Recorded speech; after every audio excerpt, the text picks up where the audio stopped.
আজকে পর্ব নম্বর 2 আমরা আলোচনা করব জাকাতের পরিমাণ।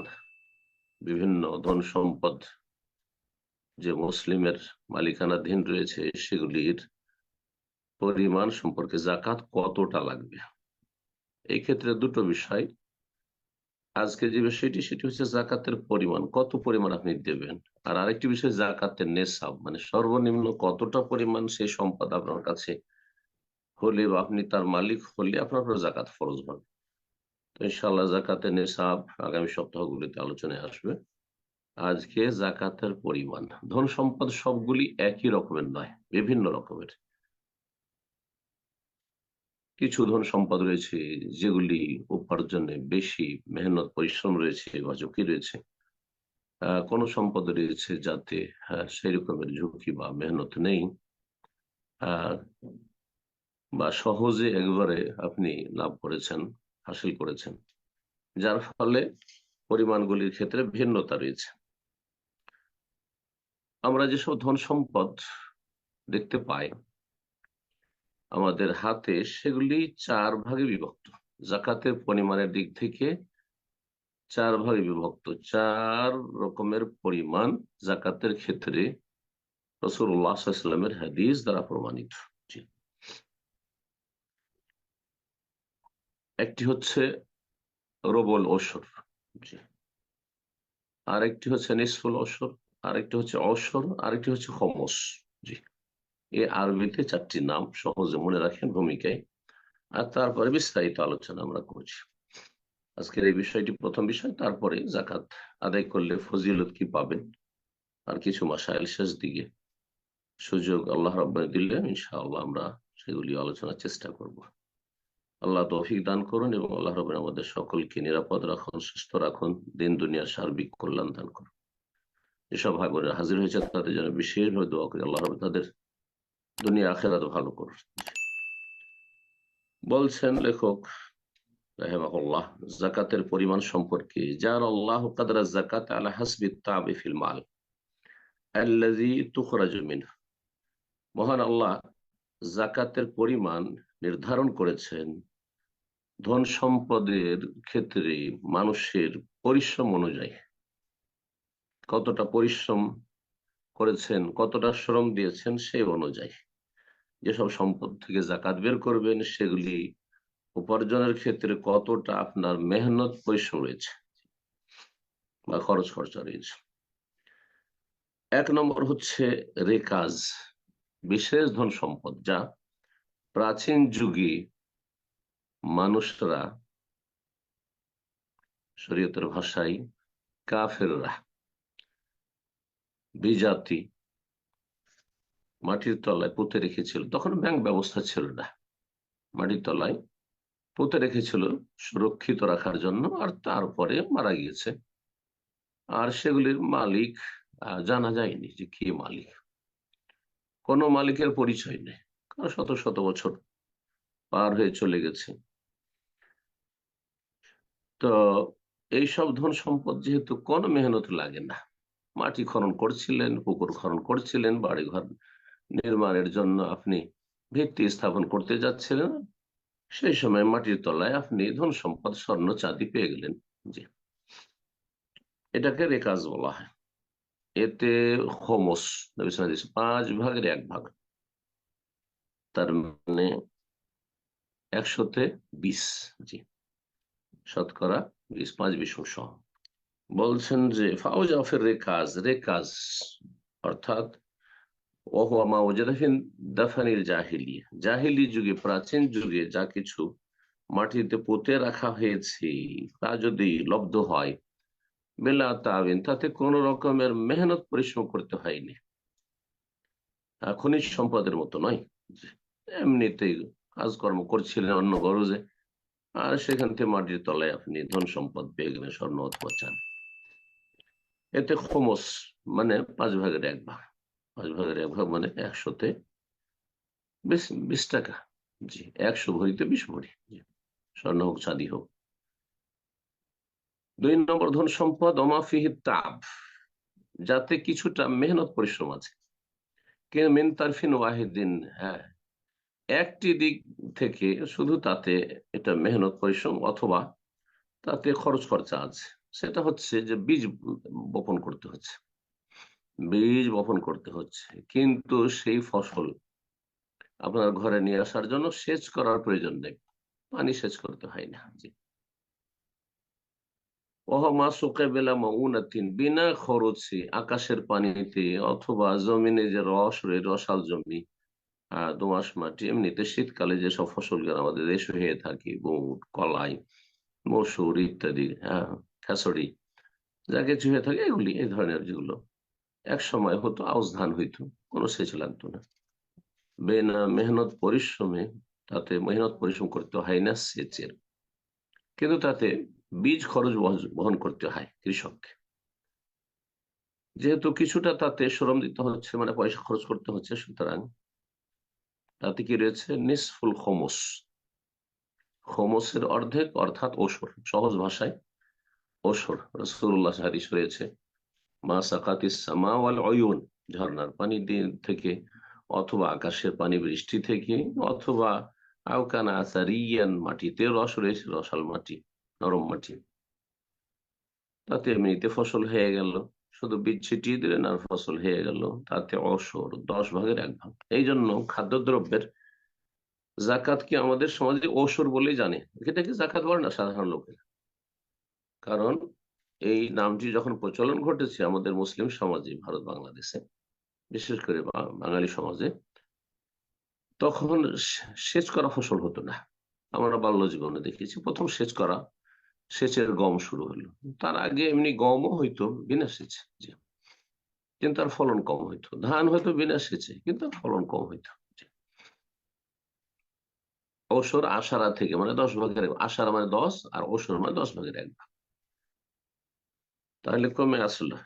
হ্যাঁ, মাটিতে প্রাচীন যুগের ধন সম্পদ তা ছিল, সেটা পেয়েছেন, তাহলে 20 ভাগের 1 ভাগ, আর এখানে দিতে হবে 10 ভাগের 1 ভাগ, তার অর্ধেক। 3 নম্বর সম্পদ অমাফিহিত তামিন তরফাইন, যাতে শ্রম দিতে হয়েছে বা খরচ খরচা করতে হয়েছে, মেহনত করতে হয়েছে দুই দিক থেকে। এক হচ্ছে আল বীজের, বীজ বপন করতে হয়েছে, ওয়াসাকি, এবং সেচ করতে হয়েছে। যেসব ফসলগুলি উৎপন্ন হয় এই দুটির মাধ্যমে, একটি হচ্ছে বীজ বপন করতে হয়, আর একটি হচ্ছে যে আপনার সেচ করতে হয়। অবমা সুখে বেমনা, খরচ খরচা করে যেটাতে সেচ করতে হচ্ছে, তাতে রবুল খমস, জি, খমসের চতুর্থ অংশ অর্থাৎ নিসফুল অসর, তার অপর নাম হচ্ছে, হাদিস রয়েছে, নিসফুল অসর। অমা সুখে বিন্নাদহি, যাতে সেচের মাধ্যমে ফসল উৎপন্ন করা হয় যেসব জমিতে, সেসব ফসলে নিসফুল অসর, অসরের অর্ধেক মানে 20 ভাগের 1 ভাগ, 20 ভাগের 1 ভাগ, জি,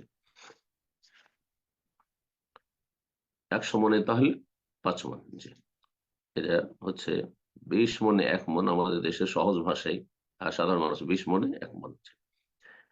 4 নম্বর সম্পদ এমন সম্পদ যাতে মেহনত পরিশ্রমে বেশি রয়েছে এবং তাতে ঝুঁকিও রয়েছে। এসব ধন সম্পদ বাড়াতে গিয়ে, লাভবান হতে গিয়ে, কি করতে হয়, অনেক ঝুঁকি নিতে হয়, রিস্ক নিতে হয়, ব্যবসা বাণিজ্য, আর তারপরে চুরি, ছিনতাই, ডাকাতি ইত্যাদি হয়ে যাওয়া। তো আর গোটা বছর এই কাজ করে, সব সময় তাতে একটা, প্রতিদিন ব্যবসা বাণিজ্য যারা করে, হ্যাঁ, প্রতিদিন সকাল হলে তাদের একটা আপনার টেনশন আছে, ব্যবসায় লাভ লসের, জি, ঝুঁকি আছে, জি। তো যেমন লেখক বলছেন, কান্ন কুত, যেমন টাকা পয়সা, স্বর্ণ, চাঁদি, আর যত কারেন্সি পৃথিবীর রয়েছে, আর অরুজতিজার, এইরকম ব্যবসায় সামগ্রী যেসব ব্যবসা বাণিজ্য করছেন, দোকানপাট করছেন, যে কোনো দোকানপাট, তাতে অনেকে উপরে উঠে যাচ্ছে, আর অনেকে এমন তাদের জীবনে ব্যবসায় ধস নামছে যে একেবারে মাটিতে মিশে যাচ্ছে, ঝুঁকি নিতে হচ্ছে, যেহেতু এতে এতে গোটা বছর ঝুঁকি বেশি, হ্যাঁ, রিস্ক বেশি, এবং তাতে মেহনত পরিশ্রম করতে হয় বেশি, সেই জন্য তাতে রবুল ওসর, হ্যাঁ, ওসরের 4 ভাগের 1, তার মানে শতকরা 2.5%। এই জন্য জাকাত সম্পর্কে সাধারণ মানুষের আমাদের দেশে জানে যে জাকাত 40 টাকায় 1 টাকা, 40 টাকা, 1 টাকা, শতকরা 2.5 টাকা। জি, মাসে। তাহলে এই ছিল জাকাতের 4 রকমের সম্পদ। লেখক বলছেন ফজল আদায় জাকাত, জাকাত আদায় করার ফজিলত এ মর্মে একটি আয়াত নিয়ে এসেছেন। হাদিসে বিভিন্ন ফজিলত আরো এসেছে, আর এগুলো আলোচনা, বিষয়ভিত্তিক আলোচনাগুলি তো আমাদের আছে। সূরা বাকারা 277-এ মহান আল্লাহ ইরশাদ করেছেন, ইন্নাল্লাযীনা আমানু ওয়া আমিলুস সালিহাতি ওয়া আকামুস সালাতা ওয়া আতাউয যাকাতা লাহুম আজরুহুম ইনদা রাব্বিহিম ওয়া লা খাউফুন আলাইহিম ওয়া লা হুম ইয়াহজানুন। এই আয়াতে 3টি ফজিলত আল্লাহ বর্ণনা করেছেন ওই সমস্ত মানুষের। আল্লাহ বলছেন যারা ঈমানদার। তাহলে প্রথম শর্ত হচ্ছে বিশ্বাসী হইতে হবে। অবিশ্বাসী এই ভালো কাজ করলে কাজ হবে না। কাফির, অবিশ্বাসী, মুশরিক, বহুত্ববাদী, দুনিয়ার গরজে নিছক করছে, আল্লাহর সন্তুষ্টির উদ্দেশ্য নয়, না করো লাভ নেই। যারা বিশ্বাসী, আল্লাহকে বিশ্বাস করে, পরকালে বিশ্বাসী, এই জন্য ভালো কাজগুলি করে, রসুলে বিশ্বাসী, রসুলের আদর্শ মোতাবেক কাজ করে, কোরআন কারীম আসমানি বিধানে বিশ্বাসী, এক কথায় সরকার ইমান, ইমানের যে 6টি রকম রয়েছে সেগুলো বিশ্বাস করে, ওয়ামিলুস সালিহাত এবং তার সাথে ভালো কাজগুলি করে, ওয়াকামুস সালাত আর বিশেষভাবে সবচেয়ে ভালো কাজ তাওহীদের পরে সালাত কায়েম করে, ওয়াতাউজ যাকাত, যাকাত প্রদান করে। তাহলে সালাতের পরে যাকাতের স্থান কোরআন কারীমের অধিকাংশ আয়াতগুলিতে সালাতের সাথে যাকাতকে আল্লাহ বর্ণনা করেছেন। এর দ্বারা বোঝা যায় যে সালাতের পরেই সবচেয়ে গুরুত্বপূর্ণ ইবাদত মুসলিম জীবন হচ্ছে এ আর্থিক মালি ইবাদত হচ্ছে যাকাত। জি, সালাতের মাধ্যমে মানুষের ব্যক্তি জীবনের যেমন পরিশুদ্ধি হয়, মানুষের জীবনটা সুন্দর হয়, মানুষের মতো মানুষ হয়, অন্তর পরিষ্কার হয়, অন্তর পাক পবিত্র হয় কৃপণতা থেকে, সংকীর্ণতা থেকে, আর হারাম খাওয়া থেকে, লোভ লালসা থেকে, এসব খারাপ দোষ।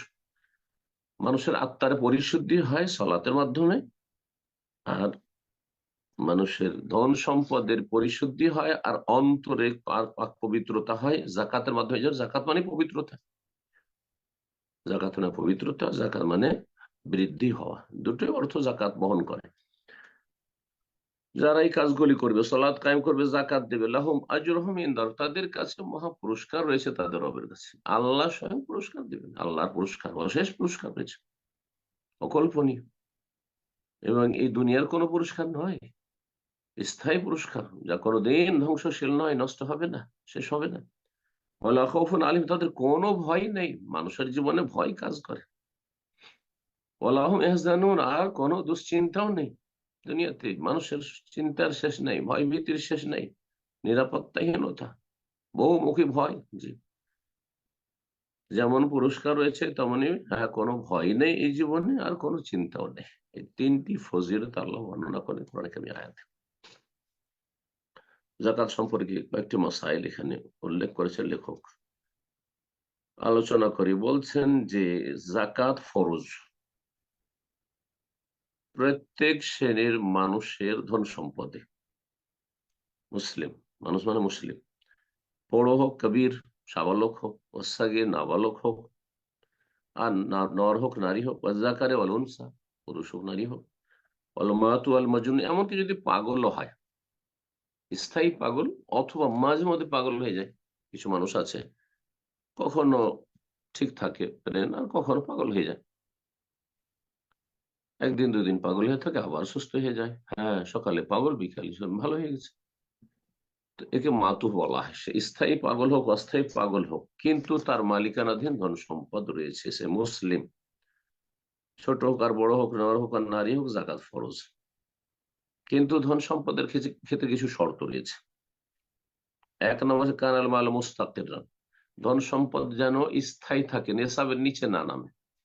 যেমন 7.5 ভরি স্বর্ণ 7.5 ভরির নিচে বছরের মধ্যে না নেমে যায়, 1 বছর ধরে 7.5 ভরি বা তার উপরে আছে, এখন প্রতি 1-2 মাস পর পর নেশাবের নিচে চলে যাচ্ছে পরিমাণ, তাহলে জাকাত ফরজ হবে না, যতক্ষণ 1 বছর ধরে স্থায়ী না থাকবে সেই সম্পদটি। 2 নম্বর, সবালাগা নেশাবান, সর্বনিম্ন পরিমাণ যাতে জাকাত ফরে নেশাবে পৌঁছিবে, দ্বিতীয় শর্ত। তৃতীয় শর্ত হচ্ছে হাল আলিহিল হাউল, 1 বছর পুরা হবে। এটা ধন সম্পদের ক্ষেত্রে, স্বর্ণ চাঁদি বা টাকা পয়সার ক্ষেত্রে, কিন্তু ফসলের ক্ষেত্রে এসব শর্ত নেই। জি, আর একটি শর্ত হচ্ছে অকানাল মালিক মুসলিমান হুররান, আর যে ধন সম্পদের মালিক সে যেন মুসলিম হয়, তাহলে অমুসলিমের ধন সম্পদে জাকাত ফরজ হবে না, আগে তারপর ইমান ইসলাম ফরজ। এবং সেই মুসলিম যেন স্বাধীন হয়, গোলাম দাস না হয়, কারণ দাসের গোলামের কোন ব্যক্তি মালিকানা নেই, যা কিছু তার আছে তার মালিক হচ্ছে তার মনিব। যে এই শর্তগুলি, ধন সম্পদ স্থায়ী হইতে হবে, নেশাব পর্যন্ত পৌঁছিতে হবে, 1 বছর পুরা হইতে হবে, মালিক মুসলিম হইতে হবে এবং স্বাধীন হইতে হবে, 5টি শর্ত। সেজন্য বলছে আল কাফের লাতাজাব আলাইহিজ যাকাত, কাফের অমুসলিমের উপর যাকাত ফরজ নেই, সে নাস্তিক কাফের হোক অথবা বহুত্ববাদী কাফের হোক, যে ইহুদি খ্রিস্টান বৌদ্ধ যে কোনো ধর্ম বলো, তাদের উপর যাকাত ফরজ নেই। ওকে এইরকমই যাবতীয় বাদ বন্দেগী, সালাত ফরজ নেই। অমুসলিম কল চলো নামাজ পড়ো, চলো রোজা রাখো, না হজ করো, চলো উমরা করো, না এটাই না। তাহলে দুনিয়াতে এসব সরাসরি তাদেরকে সম্বোধন করা যাবে না, কিসে সম্বোধন করতে হবে? আল আহম ফাল মহিম, যেটা সবচেয়ে গুরুত্বপূর্ণ সেটি আগে, তা হচ্ছে ইয়া আইয়ুহান নাস, হে মানুষ, কুলু লা ইলাহা ইল্লাল্লাহ, আল্লাহ ছাড়া কোনো সত্য মাবুদ নেই, কথা স্বীকার করে নাও, সাক্ষ্য প্রদান করো, তুফলিহু, তাতে তোমার সফলতা রয়েছে, তাতে সার্বিক কল্যাণ দুনিয়া আখিরাতে রয়েছে, সুখী হও, তোমরাই সুখী হও। তাহলে দুনিয়ার ক্ষেত্রে দুনিয়ায় যতদিন একজন অমুসলিম আছে, তাকে শরীয়তের যেসব বিধিবিধান রয়েছে সেগুলির কথা বলা যাবে না। একজন অমুসলিম মহিলাকে বলা যায় পর্দা করো, না, সেটা শরীয়ত বলে না। আগে আগে ইসলামের দাওয়াত দিতে হবে, তখন বলবেন যে হ্যাঁ হেজাব করতে হবে। লাকিন ইউহাসাবু আলাইহি, তাই বলে কি আখেরাতে হিসাব হবে না? হ্যাঁ, একজন অমুসলিম ব্যভিচার করছে, মদ খাচ্ছে, হিসাব হবে না? আখেরাতে শাস্তি হবে। তবে তার হিসাব হবে এ সমস্ত যে ফরজ ত্যাগ করেছে এবং হারামে লিপ্ত হয়েছে যেন কিয়ামতের দিন। আম্মা ফিদ দুনিয়া, পার্থিব জীবনে ফালা ইউলজামু বিহা, তাকে বাধ্য করা যাবে না। অমুসলিমে তার ধর্মীয় স্বাধীনতা আছে, সুতরাং তাদেরকে বাধ্য করা যাবে না যে কাজগুলি করতে হবে। ওয়ালা তুকবালু মিনহা ইসলাম, এবং তারা যদি এইসব কাজ স্বেচ্ছায় করে, স্বতঃস্ফূর্ত হবে, তবুও সেটা আল্লাহর কাছে গ্রহণযোগ্য নয় যতক্ষণ ইসলাম গ্রহণ না করবে।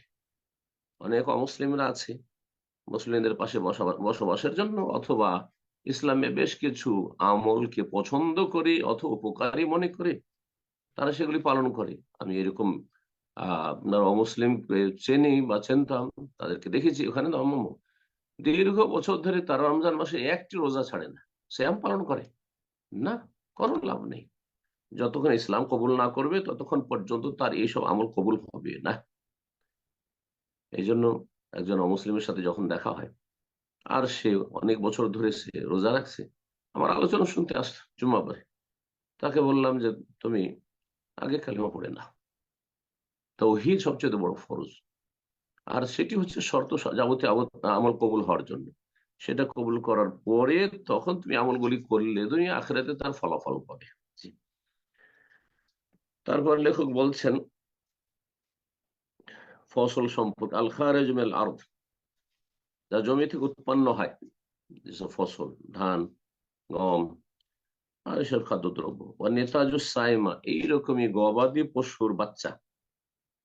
2 নম্বর। 3 নম্বর হচ্ছে রিভর্তি যারা, ব্যবসার লভ্যাংশ, যা জমি থেকে উৎপন্ন হয় ফসল, আর যেসব গবাদি পশুর যেসব বাচ্চা, হ্যাঁ, জন্মিচ্ছে গোটা বছরের ভিতরে, এইরকমই লভ্যাংশ যা লাভ হচ্ছে, কম হোক আর বেশি হোক, তাজিউ ফিহা যাকাত, তাতে যাকাত ফরজ, ইজা বালাগাতিন নিসাব, নেসাবে পৌঁছে গেলে, তার মূল যে ধন সম্পদ সেটা নেশায় পৌঁছে গেছে যখন, আর সেখানে তারই একটা অংশ, তাহলে তাতে যাকাত ফরজ।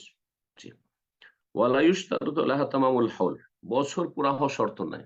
ফসল আপনি কেটে নিয়ে আসলেন, ধান মেরে নিয়ে আসলেন, গম মেরে নিয়ে আসলেন, সাথে সাথে আল্লাহ কোরআন এখানে বলছেন ওয়াতু হাক্কাহু ইয়াওমা হাসাদিহি, সূরা আরাফ, আল্লাহ ওয়াতু হাক্কাহু ইয়াওমা হাসাদি, তোমরা এই হক আদায় করে দাও তো কেটে নিয়ে আসার দিন, কেটে মেরে নিয়ে আসার দিন, এতে বছরের শর্ত নেই। এইরকমই ছাগল আছে, ছাগলের পাল আছে, আর ছাগলের বাচ্চা 1 বছরের ভিতরে বেশ কিছু বাড়লো, 6 মাস, 8 মাস, 2 মাসের বাচ্চা, বছর যখন পুরা হচ্ছে, মূল ছাগলের ওপর, তখন বাচ্চাগুলি হয়তো 2 মাস 3 মাসের। এ কথা বলা যাবে না যে না এগুলি যে 1 বছর পুরা হয়নি। না, সবগুলি যাকাত একসাথে দিতে হবে। 1 বছর পুরা হওয়া শর্ত না। এখন লভ্যাংশ, লভ্যাংশ সম্পর্কে অনেকে জিজ্ঞাসা করে যে আমার কাছে কিছু ধন সম্পদ লাভ লাভ হয়ে এসছে ব্যবসায়ী, সেটা মাত্র 1 মাস আগে এসছে, 1 সপ্তাহ আগে এসছে। তো আপনি কি হিসাব করতে পারবেন এভাবে যে কোন সপ্তাহে কতটা লভ্যাংশ এসছে? না, মোটেই না, এটা অসম্ভব। আর যে শরীয়তের বিধান নয়, শরীয়তের বিধান হচ্ছে যে আপনি মূল সম্পদ যেটি আছে আপনার ব্যবসায় সামগ্রী বা ব্যবসায় আপনি খাটাচ্ছেন, লাগাচ্ছেন দোকানে, সেটা যখন নেশায় পৌঁছে আছে, লভ্যাংশগুলো প্রতি সপ্তাহে প্রতিদিনে যা কিছু বেড়ে আসছে সবগুলি হিসাব করে বছরের শেষে জাকাত দিবেন। আম্মার রেকাজ, মাটিতে যে পুঁতে রাখা ধন সম্পদ পাওয়া গেছে তাতে জাকাত ফরজ। এর জন্য কোন নেশাব ফি কালিলি ওয়া কাসীর, তার নেশাব হোক আর নাই হোক, সামান্য কিছু পেয়েছেন আপনি, তাতে দিতে হবে হ্যাঁ আপনার পঞ্চমাংশ। অফিরে কাজিল খমস বলেছেন। ওয়ালা ইশতারু, তাহলে নেশাবেরও শর্ত নেই এবং বছর পুরা হওয়ার শর্ত নেই। মাটির তলায় আপনি 5 ভরি স্বর্ণ পেয়েছেন, নেশায় পৌঁছেনি, আপনাকে জাকাত দিতে 5 ভাগের 5 ভরিতে 1 ভরি দিতে হবে। বলছেন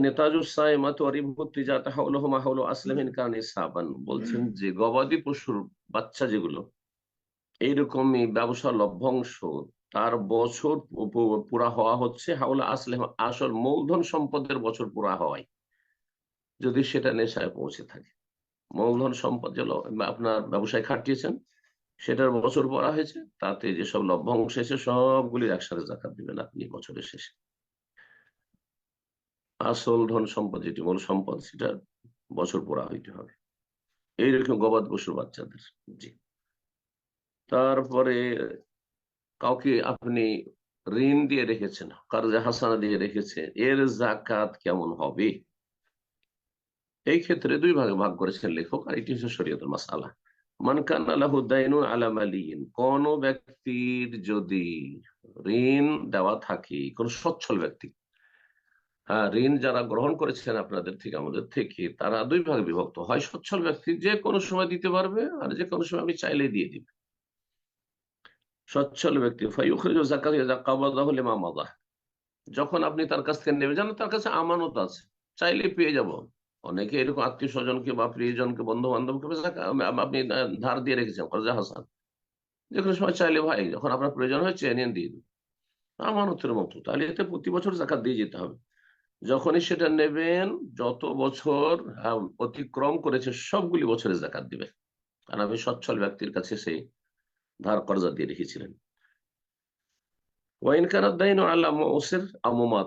আর আরেকটি অবস্থা হচ্ছে যে আপনি ঋণ দিয়ে রেখেছেন অভাবী লোককে, অথবা এমন ব্যক্তিকে যে বদ চরিত্রের, টাল বাহানা করে, দেব দিচ্ছে কিন্তু দিচ্ছে না, সচ্ছল দিতে পারবে কিন্তু দিচ্ছে না, দিব দিচ্ছি তার সব কাজ চলছে, শুধু আপনাকে দিচ্ছে না, এমন অসৎ লোক আপনার কাছ থেকে ধার নিয়েছে, অথবা অভাবী লোক, সে দিতেই পারবে না। যখন আপনি সেই সম্পত্তি পাবেন যা ধার দিয়েছেন, পাওয়ার পরে শুধু 1 বছরের জাকাত দিবেন, শুধু 1 বছরের জাকাত দেবেন। অর্থাৎ উদাহরণস্বরূপ বলি, 5 বছর আগে বা 10 বছর আগে আপনি কাউকে ধার দিয়েছেন, আর সেই ব্যক্তি অভাবী, অথবা সেই ব্যক্তি শুধু টালবাহানাই করে যাচ্ছে, দিচ্ছে না, যেটি জুলম। নবী সাল্লাল্লাহু আলাইহি ওয়াসাল্লাম বলছেন মাতুলুল গানি যুলমুন, সচ্ছল ব্যক্তি যদি টালবাহানা করে, দেবদিচি করে না দেয়, তো জালেম সেই ব্যক্তি।